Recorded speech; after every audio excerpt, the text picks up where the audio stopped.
नमस्कार दोस्तों, मैं doctor Anupama Saxena LBS college Kotputli से तृतीय वर्ष राजनीति विज्ञान की कक्षा में आप सभी का स्वागत है। पिछले व्याख्यानों में मैंने आपको शीत युद्ध का अर्थ, उसकी परिभाषाएं, लक्षण, उसकी उत्पत्ति के कारण और शीत युद्ध में प्रयुक्त होने वाले साधनों के बारे में बताया।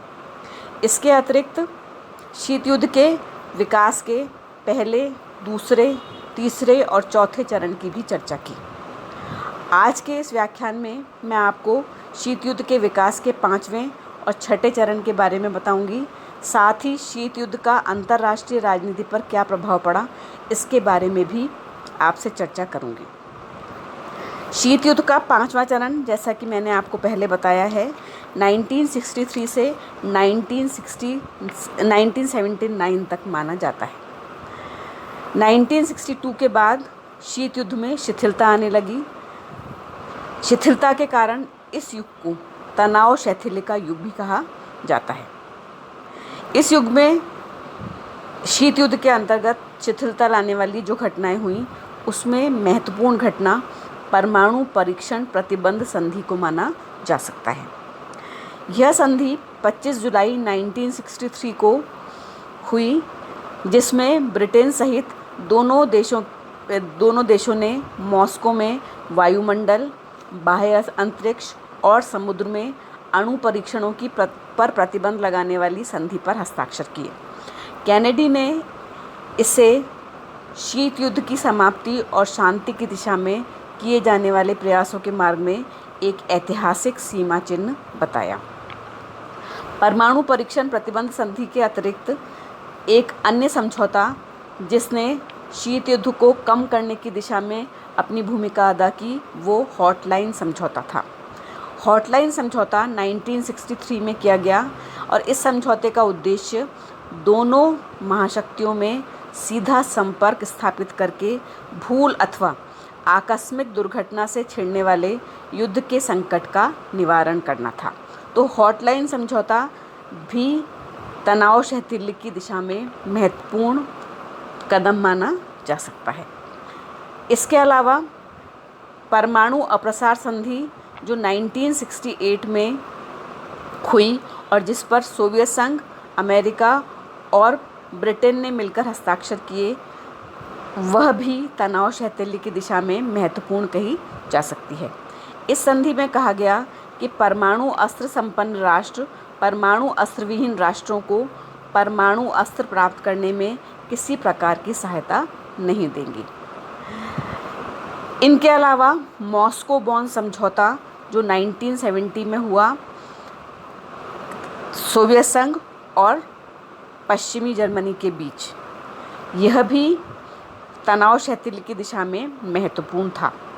इस समझौते द्वारा शक्ति प्रयोग का परित्याग कर वस्तु स्थिति को स्वीकार कर लिया गया। मॉस्को बॉन समझौते के अतिरिक्त बर्लिन समझौता भी तनाव शैथिल्य की दिशा में महत्वपूर्ण माना जा सकता है, जो अगस्त 1971 में हुआ। इस समझौते द्वारा पश्चिमी बर्लिन के लोग पूर्वी बर्लिन जा सकते थे और पश्चिमी जर्मनी से पूर्वी जर्मनी जाने में भी किसी प्रकार की कोई रुकावट नहीं रही। यह समझौता भी शांति के लिए महत्वपूर्ण कदम माना गया। इसके अतिरिक्त 2 जर्मन राज्यों का सिद्धांत, जो कि 19 नवंबर 1972 को स्वीकार किया गया, इसने भी तनाव शैथिल्य के दिशा में महत्वपूर्ण योगदान दिया। दोनों जर्मन राज्यों के प्रतिनिधियों ने 19 नवंबर 1972 को एक संधि पर हस्ताक्षर किए, जो 2 जर्मन राज्यों का सिद्धांत कहलाती है। इसके द्वारा दोनों राज्यों ने एक दूसरे के अस्तित्व को स्वीकारा। साथ ही साथ संयुक्त राष्ट्र में भी दोनों देशों की सदस्यता को स्वीकार किया गया। इसके अलावा यूरोपीय सुरक्षा सम्मेलन 3 से 6 जुलाई 1973, द्वितीय यूरोपीय सुरक्षा सम्मेलन नवंबर 1974, तृतीय यूरोपीय सुरक्षा सम्मेलन जून 1977, ये सम्मेलन भी शीत युद्ध को कम करने की दिशा में महत्वपूर्ण माने जा सकते हैं। तो इस 5वें चरण में तनाव शैथिल्य की दिशा में अनेक समझौतों और घटनाओं ने अपना योगदान दिया। शीत युद्ध का छठा चरण 1980 से 1989 तक का माना जाता है। इस चरण में महाशक्तियों में सहयोग के साथ साथ प्रतिद्वंद्विता भी चलती रही। इस काल को दूसरा शीत युद्ध या नया शीत युद्ध भी कहा जाता है। नए शीत युद्ध का आरंभ राष्ट्रपति रीगन के सत्ता में आते ही शुरू हो गया। रीगन ने सत्ता में आते ही अमेरिका के अस्त्र उद्योग को बढ़ावा देने, मित्र राष्ट्रों का पुनः शस्त्रीकरण करने, शस्त्रों की होड़ तेज़ करने और सोवियत संघ के प्रति कठोर नीति अपनाने की घोषणा की। लेकिन इससे पूर्व तनाव शैथिल्य के काल में अमेरिका और सोवियत संघ दोनों ने पृथक पक्षों का साथ दिया था।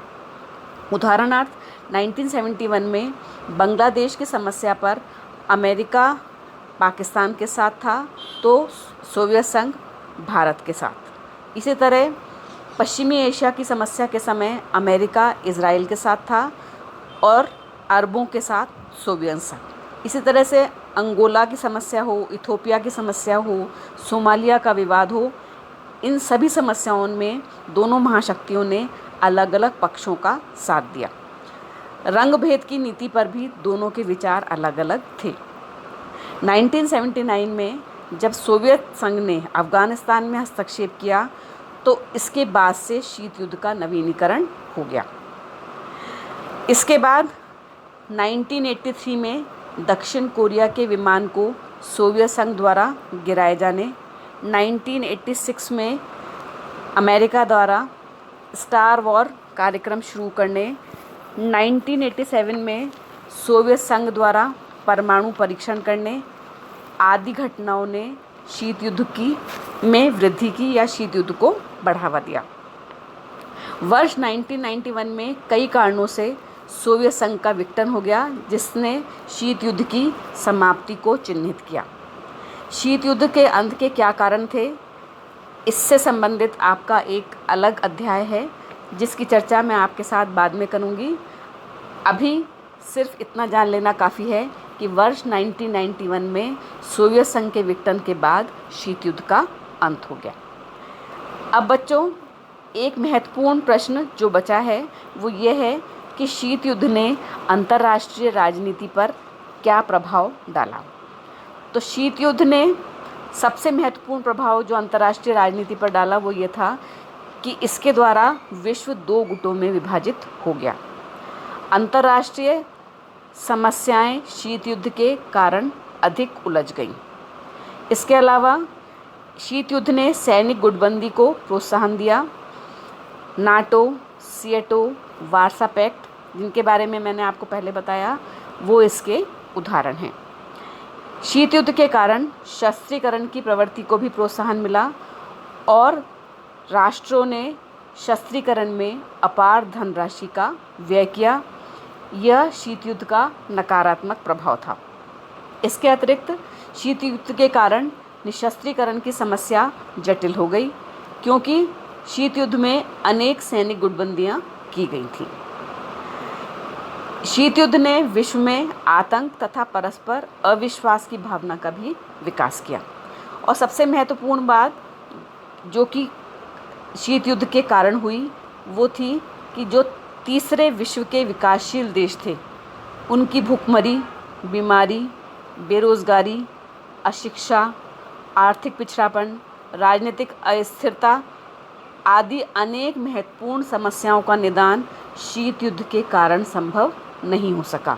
इसका कारण ये था कि दोनों महाशक्तियों का दृष्टिकोण शक्ति राजनीति तक ही सीमित था।